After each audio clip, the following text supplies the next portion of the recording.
¿Alguna vez te has preguntado hasta qué punto la ambición puede cegar a un hombre? Hasta el punto de no poder ver a un ángel con una espada desenvainada justo frente a él. Bienvenido a Caminos Cristianos. Sabemos que el camino de la fe a menudo puede sentirse solitario y es fácil sentirse perdido en el ruido del mundo. Pero no estás solo. Este canal es un refugio, un lugar al que has sido guiado para fortalecer tu espíritu. Si sientes en tu corazón el llamado a acercarte a Dios y comprender sus misterios más profundos, considera suscribirte. Haz clic en el botón no solo para seguir un canal, sino para unirte a una comunidad que camina juntos hacia la luz.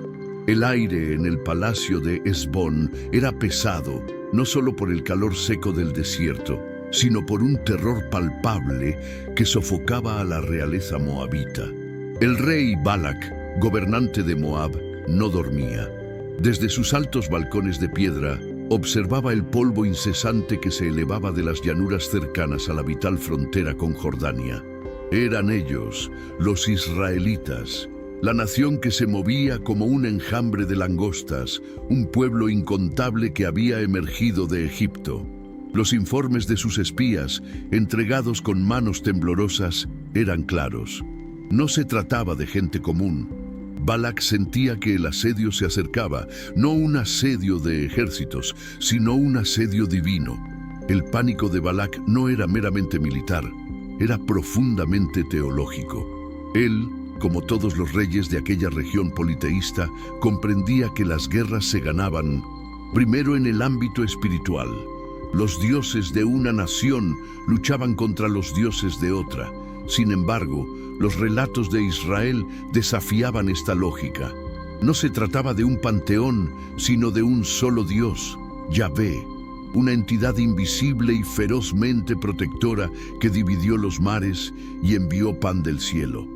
Los israelitas habían aniquilado a Sejón, rey de los amorreos, y a Og, rey de Basán, gigantes que en su día hicieron temblar a Moab. Balac sabía que sus dioses, Quemos y Baal, peor, eran impotentes contra aquel que luchaba por Israel. Si las espadas y las lanzas eran inútiles, el rey moabita necesitaba un arma que pudiera operar a la par con el Dios de Israel. Necesitaba un arma espiritual. En esa antigua cultura, el poder de la palabra hablada, la bendición y, aún más importante, la maldición, se consideraba una fuerza tangible, capaz de alterar la realidad. Una maldición pronunciada por un hombre cuya boca era reconocida por los dioses podía envenenar las aguas del enemigo, esterilizar sus vientres y sembrar la confusión en sus ejércitos. Balac no necesitaba derrotar a Israel en batalla si primero podía corromper la fuente de su poder. Necesitaba encontrar a un hombre cuya palabra tuviera peso en el mundo invisible. El nombre que resonaba en los concilios secretos de Moab, susurrado con una mezcla de reverencia y temor, era el de Balaam, hijo de Beor. Vivía en la lejana ciudad de Petor, a orillas del gran río Éufrates, en Aram. Balaam no era un sacerdote moabita cualquiera. Era un vidente internacional, un profeta a sueldo cuya reputación era temida y codiciada por reyes. Lo que hacía a Balaam tan valioso era su legendaria eficacia, un don que trascendía fronteras y panteones. Porque yo sé, decía la reputación, que a quien tú bendigas será bendito, y a quien tú maldigas será maldito. Balac vio en él la única solución desesperada. La orden real fue sellada y la comitiva partió de inmediato. Una impresionante caravana de príncipes de Moab y ancianos madianitas que compartían el temor de Balac. No viajaron con las manos vacías.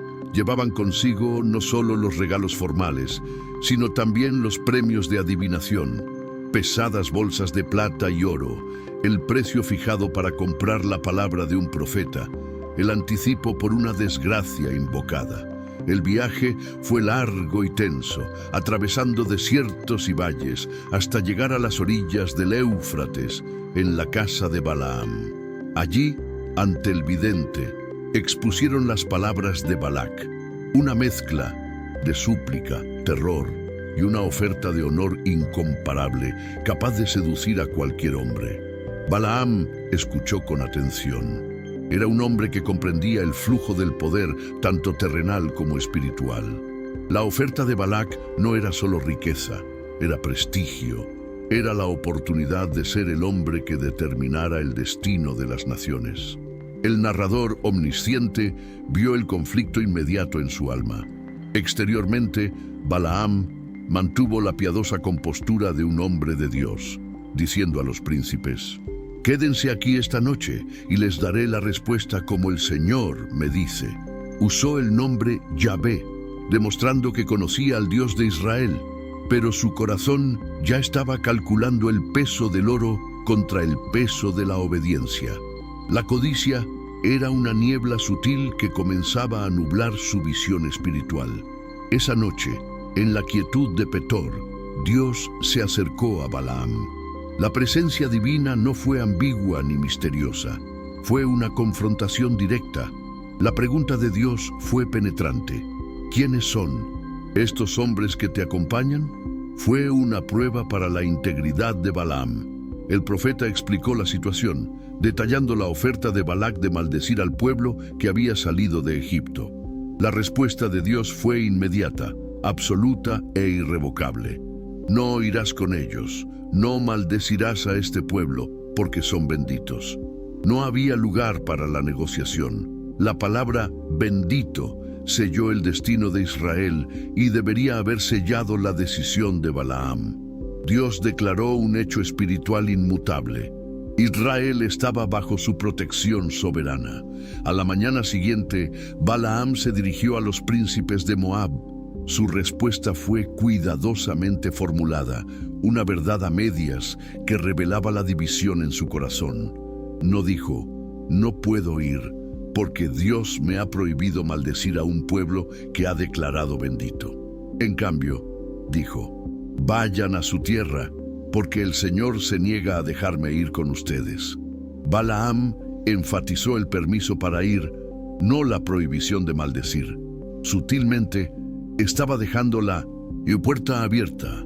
A los ojos de los príncipes, parecía que el problema no era la tarea en sí, sino quizás la ofrenda o la reticencia de Yahvé a liberar a su profeta. La semilla de la avaricia había encontrado terreno fértil. Los príncipes regresaron a Balac con la frustrante respuesta de Balaam. El rey de Moab, cegado por el pánico y acostumbrado a un mundo donde todo, incluso la intervención divina, tenía un precio, malinterpretó la negativa. No escuchó la prohibición de Dios, solo escuchó que Balaam se negó a venir. Para Balac, esto era un trato. El profeta de Petor simplemente exigía más. El honor y la riqueza no habían sido suficientes para conmover a ese hombre, ni quizás para conmover a su Dios. Balac, entonces, en su desesperación, redobló sus esfuerzos, decidido a comprar la maldición que salvaría su reino, sin darse cuenta de que estaba luchando contra el mismísimo Creador.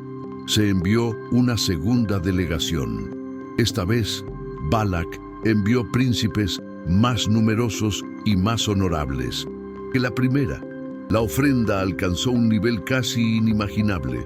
Las promesas no eran solo de plata y oro, sino de poder político. «Vuelve, te ruego», decía el mensaje, «y maldice a este pueblo por mí, porque te honraré sobremanera y haré todo lo que me digas». Esta era la tentación máxima, riqueza ilimitada y la promesa de la obediencia absoluta de un rey. La caravana llegó a Petor rebosante de poder y opulencia, una demostración visible de todo lo que Balaam anhelaba en secreto. Cuando Balaam vio a la segunda delegación, su corazón latía con fuerza. La codicia que antes había sido una niebla, ahora era una tormenta en su alma. Conocía el mandato de Dios. La voluntad divina se había expresado de forma clara, absoluta y definitiva. Sin embargo, el profeta, al contemplar las riquezas y las promesas de honor, no podía cerrar la puerta. Dio una respuesta aparentemente piadosa, pero profundamente hipócrita. Aunque Balac me diera su casa llena de plata y oro, no podría traspasar el mandato del Señor mi Dios para hacer nada pequeño ni grande. Pero luego añadió la frase fatal: por tanto, os ruego que también os quedéis aquí esta noche para que sepa qué más me dirá el Señor. Le pedía a Dios que cambiara su voluntad inmutable, esperando un sí a lo que ya era un no. Esa noche, Dios se acercó de nuevo a Balaam. El Señor vio el corazón del profeta, un corazón ya vendido por una recompensa, un corazón que idolatraba las riquezas. Al ver que Balaam estaba decidido a seguir su camino codicioso, Dios le dio el permiso que tanto anhelaba, pero era un permiso cargado de juicio. Si esos hombres vienen a llamarte, levántate y ve con ellos, pero solo harás lo que yo te diga. Balaam despertó exultante por la mañana. Lo había logrado. Interpretó el permiso como una aprobación, ciego al hecho de que Dios lo estaba entregando a sus propios deseos para darle una terrible lección.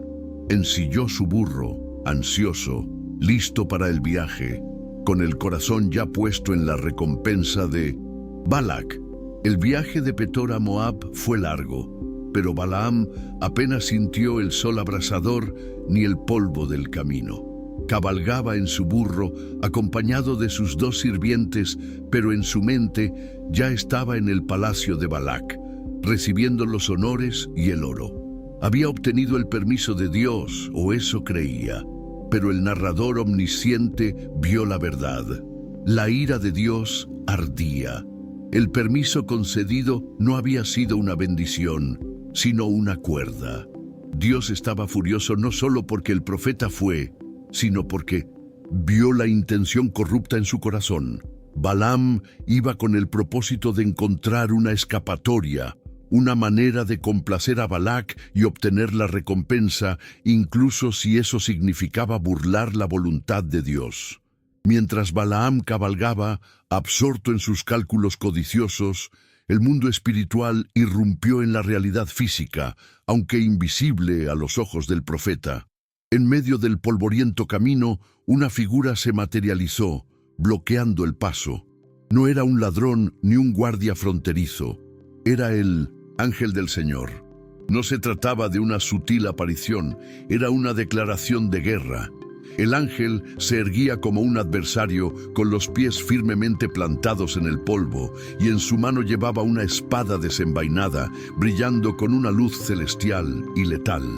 La hoja apuntaba directamente a Balaam. La muerte acechaba al profeta, cegado por la codicia. Balaam no vio nada. Sus ojos, tan famosos por tener visiones del Todopoderoso, estaban completamente cegados por la ambición. Solo podía ver el camino y el palacio de Balac a lo lejos. Pero el burro, un animal aparentemente simple, vio lo que el profeta no pudo. El animal vio la aterradora figura, la espada brillante, la amenaza de muerte inmediata. En un pánico instintivo para protegerse a sí mismo y a su amo, el burro se desvió abruptamente del camino, abandonando el sendero y entrando en campo abierto. La reacción de Balaam fue inmediata e irracional. No cuestionó el cambio repentino, lo interpretó como terquedad. Furioso por la demora, levantó su bastón y golpeó al animal, obligándolo a regresar al camino donde lo esperaba la muerte. El ángel del Señor, al ver que el testarudo profeta continuaba su perverso camino, se reposicionó. Esta vez eligió un lugar estratégico, un sendero estrecho que pasaba entre 2 viñedos, con un muro de piedra a cada lado. No había escapatoria, ni a la derecha ni a la izquierda. Al acercarse la burra, volvió a ver la aterradora figura que bloqueaba el paso. Presa del pánico, sin ningún lugar a donde huir, el animal intentó escabullirse. Se apretó con fuerza contra uno de los muros de piedra, aplastando dolorosamente el pie de Balaam contra las ásperas piedras. El agudo dolor hizo que Balaam gritara de rabia. Ciego al ángel y sintiendo solo su propio dolor, golpeó a la burra una segunda vez, aún más violentamente, sin darse cuenta de que el animal intentaba desesperadamente salvarlo de la espada. El ángel del Señor, incansable en su misión, se movió una tercera y última vez. Se apostó en un lugar aún más restringido, un sendero profundo y angosto donde era físicamente imposible desviarse a la derecha o a la izquierda. El aire allí era tenue y opresivo. Era una trampa natural, un callejón sin salida. La espada del ángel parecía llenar todo el pasaje, una barrera infranqueable de juicio divino. El Señor estaba, en efecto, acorralando al profeta, usando la geografía misma del camino para reflejar el estado del alma de Balaam, un hombre que se había embarcado en un camino de ambición tan estrecho que ahora solo tenía dos salidas, el arrepentimiento o la muerte. Al avanzar el burro y ver al ángel por tercera vez, llenando el camino de tal manera que la muerte parecía segura, el animal comprendió lo que su amo no podía ver. No había campo al que huir, ni espacio para apretujarse contra el muro. Cualquier otro movimiento significaría ser atravesado por la espada celestial. En un último acto de autoconservación y, paradójicamente, de protección contra su atacante, el burro simplemente se detuvo. Sus rodillas cedieron y se tumbó en el polvo del camino, justo debajo de Balaam, negándose a dar un paso más hacia el justo juicio. El animal se rindió a la autoridad que vio. La ira de Balaam estalló. Para él, esto era el colmo de la terquedad, una humillación pública ante sus sirvientes moabitas.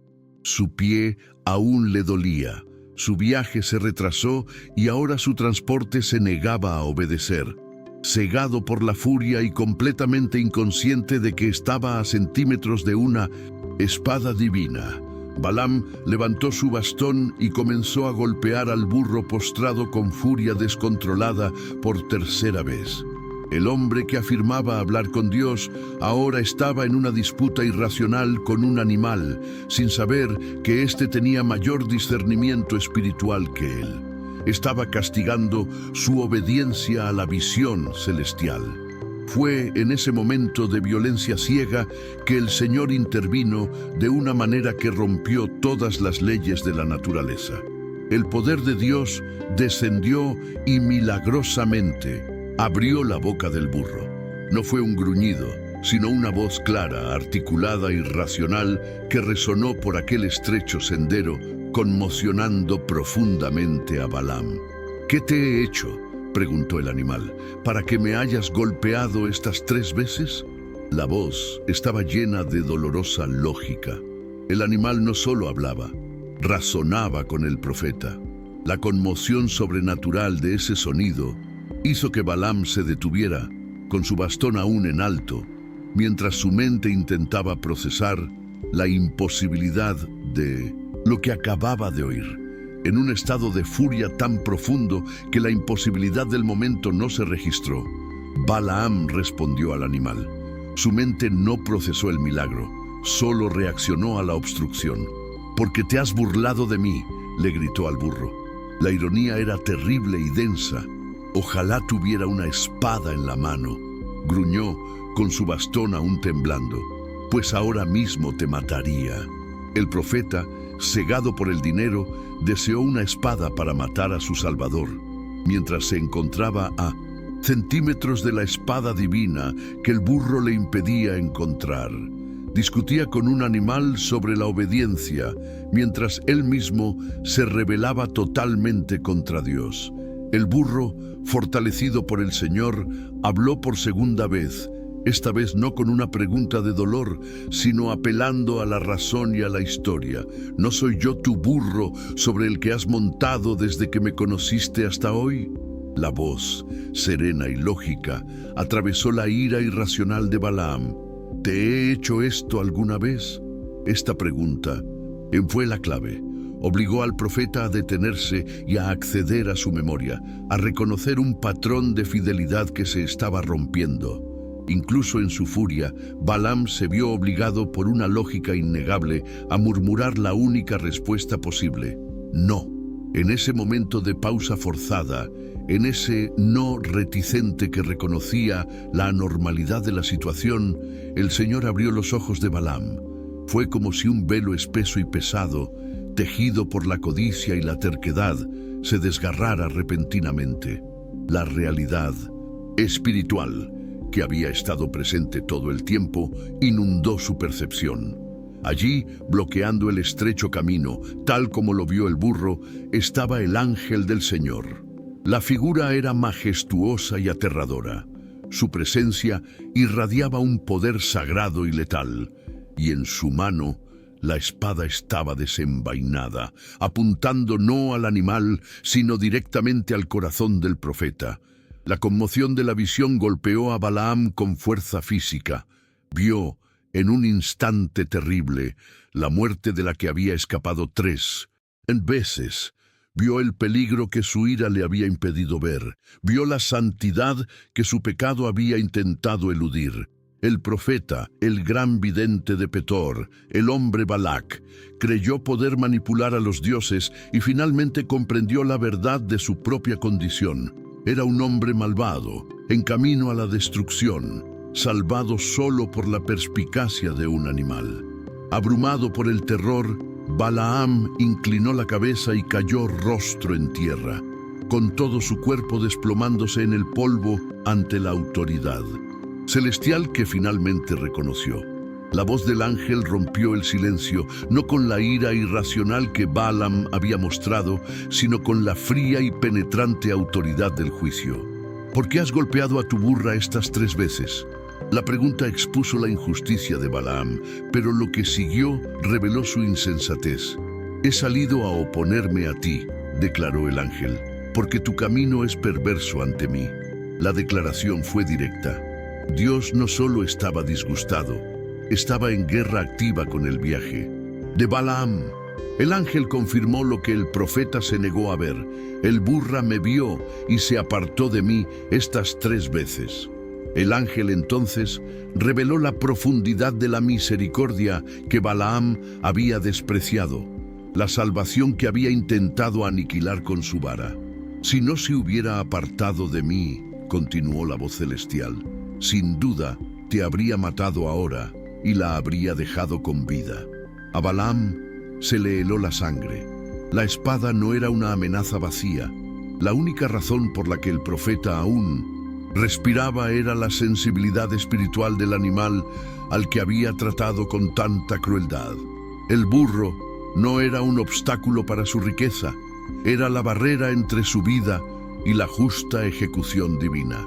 El discernimiento del animal avergonzó la ceguera espiritual del renombrado vidente. El orgullo de Balaam se desmoronó. El terror se apoderó de él. Aún postrado en el polvo, confesó: he pecado.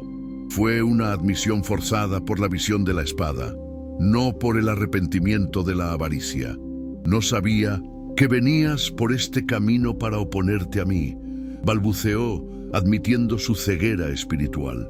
En un intento desesperado por salvar su vida, ofreció lo único que le quedaba. Ahora, si te parece mal, volveré.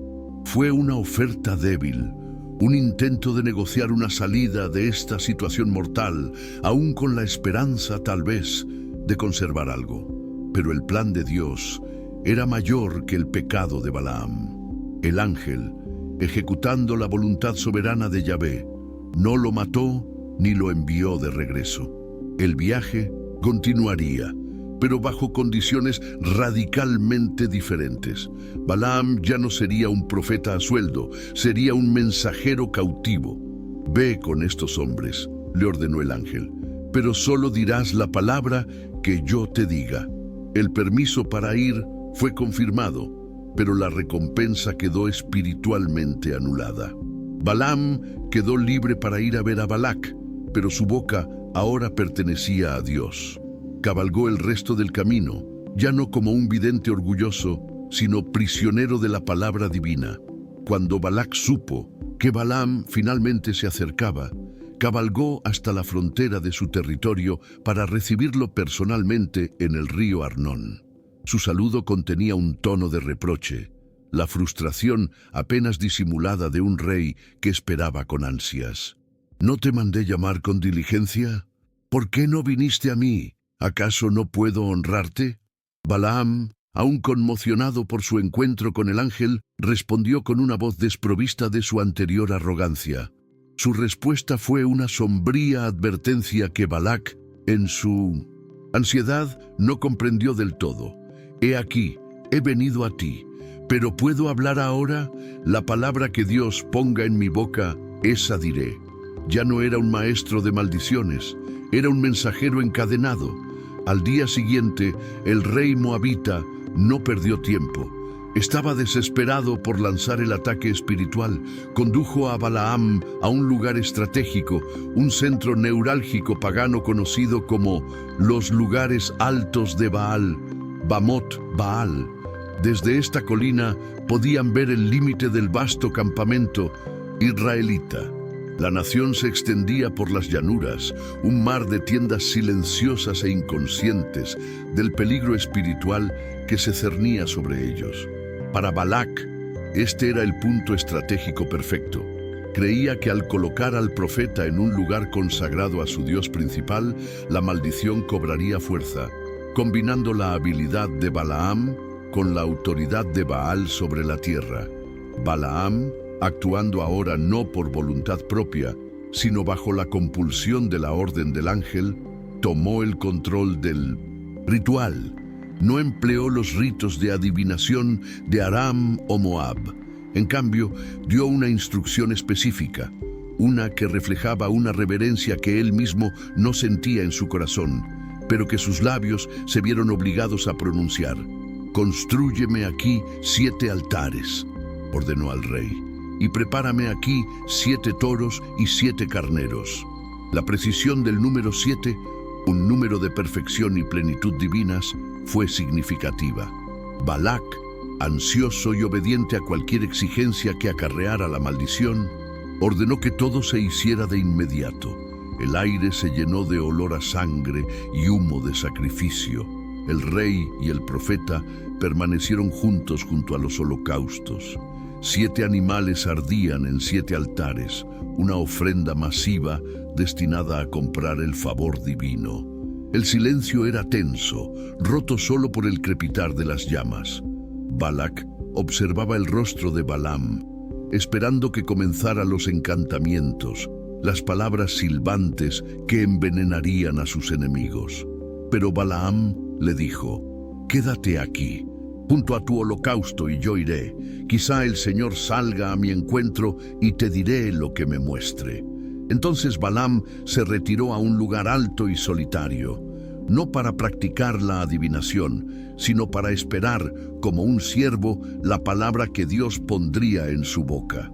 Y en efecto, Dios acudió a Balaam. Solo en la cima de la montaña azotada por el viento, el profeta recibió la palabra. No fue una negociación ni una visión que pudiera interpretar. Fue un decreto.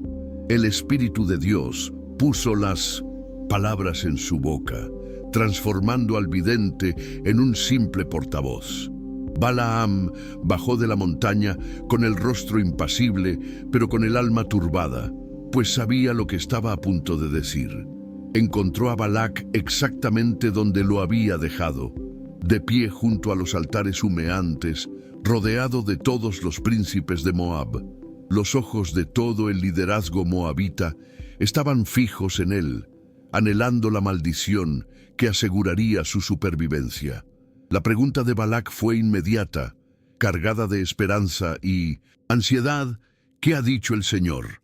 El rey esperaba oír la confirmación de sus peores deseos, la aniquilación de sus enemigos. Balaam contempló el campamento de Israel y entonces el Espíritu de Dios se apoderó de él. La voz que llegó no era la de un profeta codicioso, sino la de un heraldo divino. Comenzó su parábola, un oráculo poético y poderoso. Balac, rey de Moab, me envió un mensaje desde Aram diciendo: «Ven, maldíceme a Jacob, ven, denuncia a Israel. Estableció la premisa de su llegada, solo para demolerla por completo al instante siguiente, ante toda la corte. ¿Cómo puedo maldecir lo que Dios no maldice? La pregunta retórica cayó como una piedra en el tenso silencio. ¿Y cómo puedo denunciar si el Señor no denuncia? Balaam declaraba la imposibilidad teológica de la tarea. Continuó con la voz cada vez más fuerte al describir la visión que Dios le había dado. Porque lo he visto desde la cumbre de la peña y lo he contemplado desde los collados. He aquí, un pueblo habitará solo y no será contado entre las naciones. Profetizaba la separación divina de Israel, su singularidad. Contempló la multitud de tiendas y declaró: ¿quién puede contar el polvo de Jacob o el número de la cuarta parte de Israel? Que mi alma muera la muerte de los justos y que mi fin sea como el de ellos. La reacción de Balac fue de total conmoción, que rápidamente se transformó en furia. El humo de los 7 sacrificios inútiles se elevó al cielo cuando el rey agarró al profeta del brazo. ¿Qué me has hecho?, gritó, y su voz resonó en las alturas de Baal.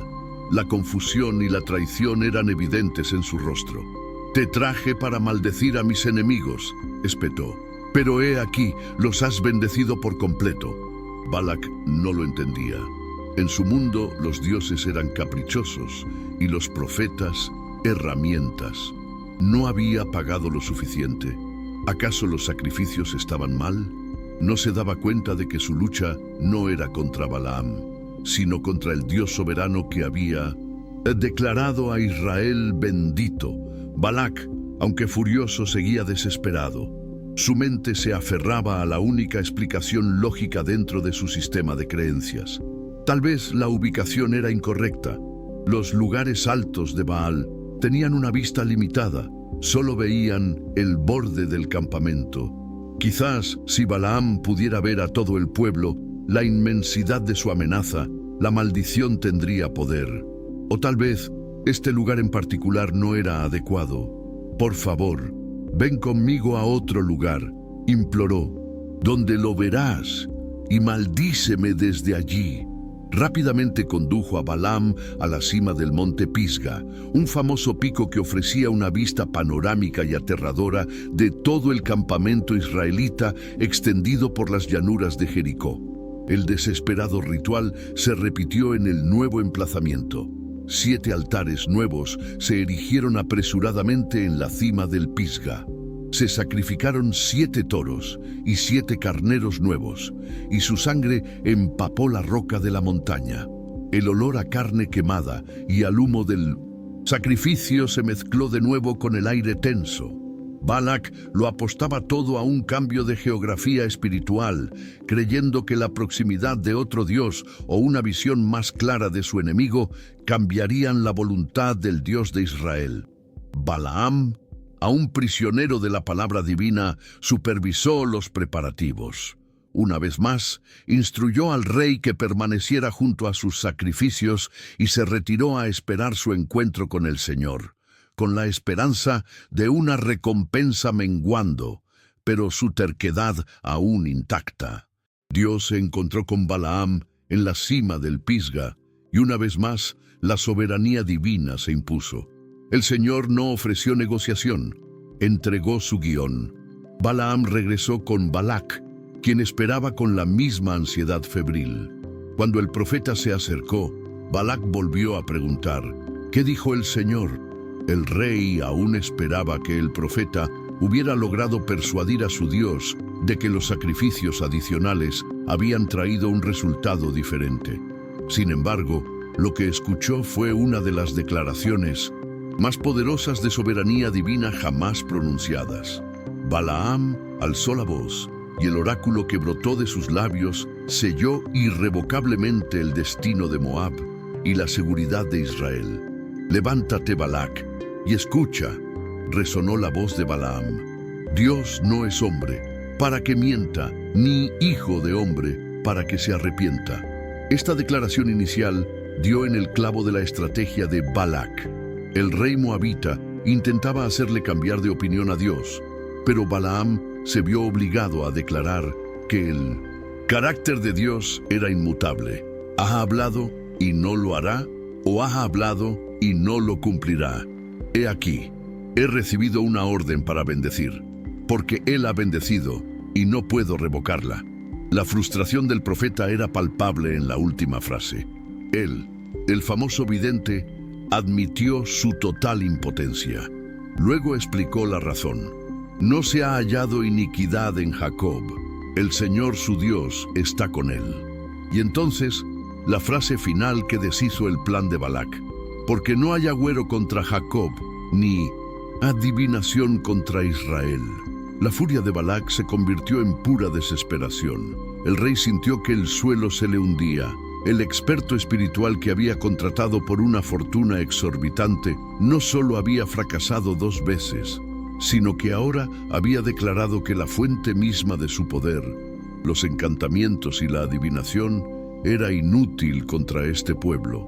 La bendición de Balaam había sido una humillación teológica pública. «No lo maldigas», gritó Balac con la voz entrecortada por el pánico, «ni lo bendigas en absoluto». Intentaba silenciar al profeta, detener la hemorragia, evitar que más bendiciones cayeran sobre sus enemigos. Se dio cuenta, demasiado tarde, de que cada sacrificio que ofrecía, de alguna manera, solo confirmaba la fuerza de Israel. Sin embargo, un rey acorralado no puede darse el lujo de rendirse. Balac, aferrado a la última esperanza pagana, decidió intentarlo una última vez. La ubicación lo era todo. Había llevado a Balaam a las alturas de Baal, poder absoluto, y Pisga, visión general. Ahora lo llevaría a su santuario final, el lugar más estratégicamente espiritual que conocía, la cima del Monte Peor, un lugar con vistas al desierto de Jeshimón y el centro de culto de su dios principal, Baal Peor. Si había algún lugar donde el poder de Moab pudiera oponerse al de Yahvé, sería allí, en la casa de su dios. Fue la última apuesta desesperada de un hombre destrozado, rogándole a su profeta cautivo un último intento. Por tercera vez, los sirvientes reales, exhaustos y desmoralizados, construyeron 7 altares. Por tercera vez, la sangre de 7 toros y 7 carneros empapó la piedra. 21 sacrificios costosos se habían quemado en vano, pero algo había cambiado en Balaam. El narrador omnisciente vio que el profeta finalmente comprendió. Vio que le agradó al Señor bendecir a Israel. Comprendió la inutilidad de su propia ambición contra la voluntad inmutable de Dios. Esta vez, Balaam no se retiró a buscar encantamientos, ni señales mágicas, como lo había hecho las 2 primeras veces. La lucha en su alma había cesado, reemplazada por una resignación forzada. Simplemente se volvió y dirigió su rostro hacia el desierto, mirando hacia el campamento de Israel. En el momento en que Balaam fijó su mirada en las tiendas de Jacob, ordenadamente dispuestas abajo, el Espíritu de Dios descendió sobre él con una fuerza que nunca antes había experimentado. Ya no era una orden, era una posesión. Su propia voluntad fue sometida por el poder abrumador del Espíritu. Abrió la boca, pero las palabras no eran suyas.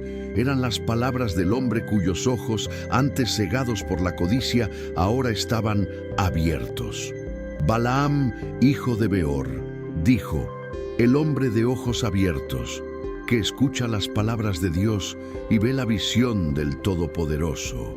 Miró las tiendas y en lugar de ver una amenaza militar, vio una plantación divina.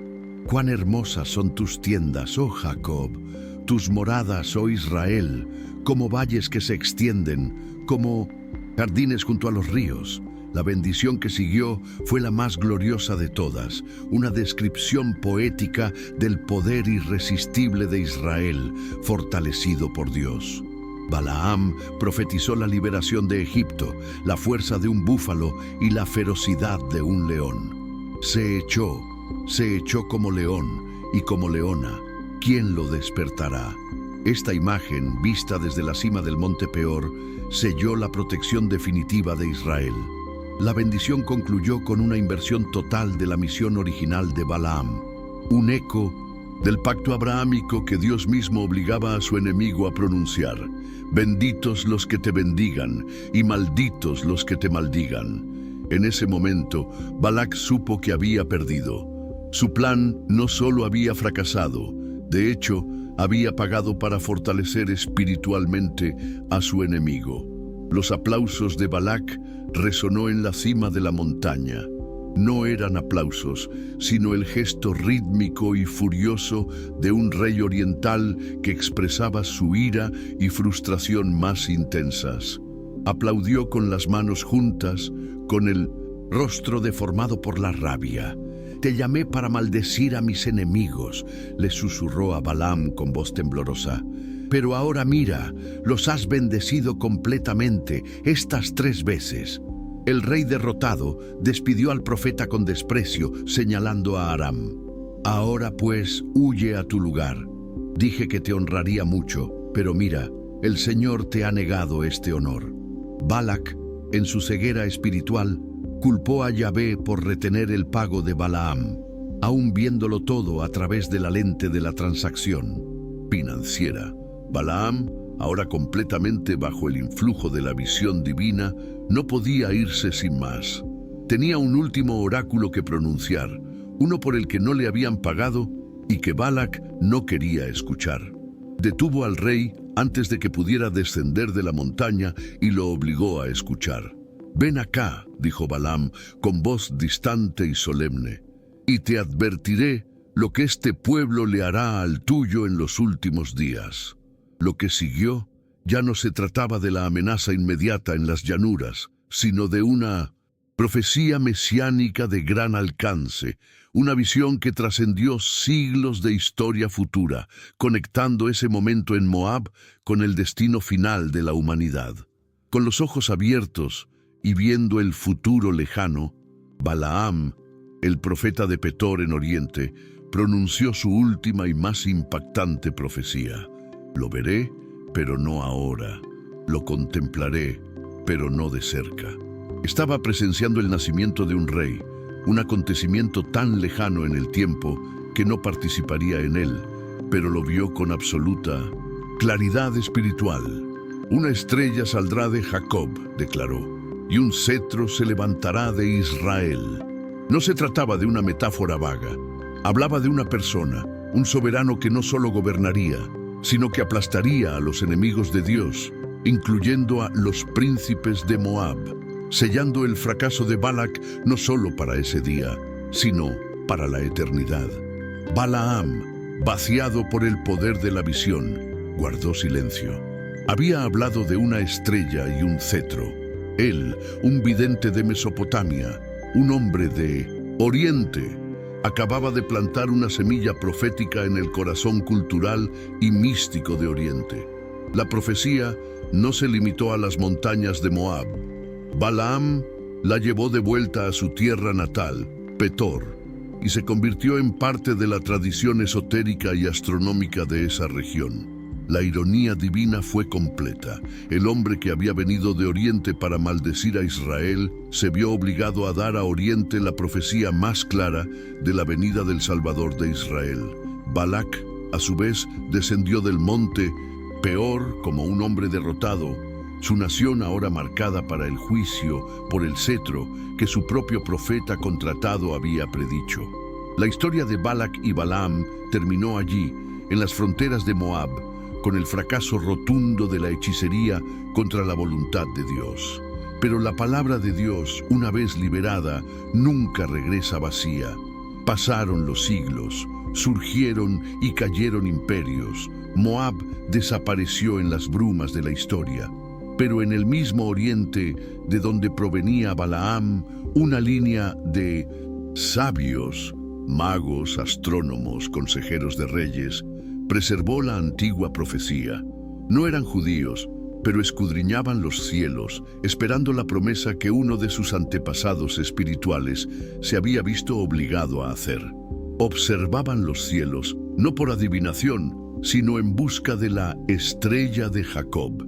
Entonces, una noche, la promesa se iluminó en el cielo oscuro y aterciopelado. Apareció una nueva estrella, un fenómeno celestial sin precedentes. Para el resto del mundo, fue una anomalía astronómica. Pero para los magos de Oriente, guardianes de la profecía de Balaam, fue un llamado. Era la estrella que vendría de Jacob. Comprendieron de inmediato su significado. El cetro, el rey, había llegado. Arriesgándolo todo, reunieron regalos dignos de un monarca divino, oro, incienso y mirra, y emprendieron su largo viaje hacia el oeste, siguiendo la luz que el profeta de la avaricia se había visto obligado a proclamar. Su viaje fue una inversión perfecta del de Balaam. Balaam viajó de oriente a occidente impulsado por la avaricia, buscando maldecir al pueblo de Dios, y fue confrontado por un ángel con una espada. Los magos viajaron de oriente a occidente impulsados por la fe, guiados por la estrella, buscando adorar al Rey de Dios y guiados por un ángel en sueños. La estrella de Balaam los condujo inexorablemente a Belén, al mismo lugar donde yacía el niño. Allí, aquellos hombres de Oriente se postraron, no ante un ángel con una espada, sino ante el cetro de Israel encarnado, el cumplimiento de la bendición irrevocable que Balac intentó en vano comprar y destruir.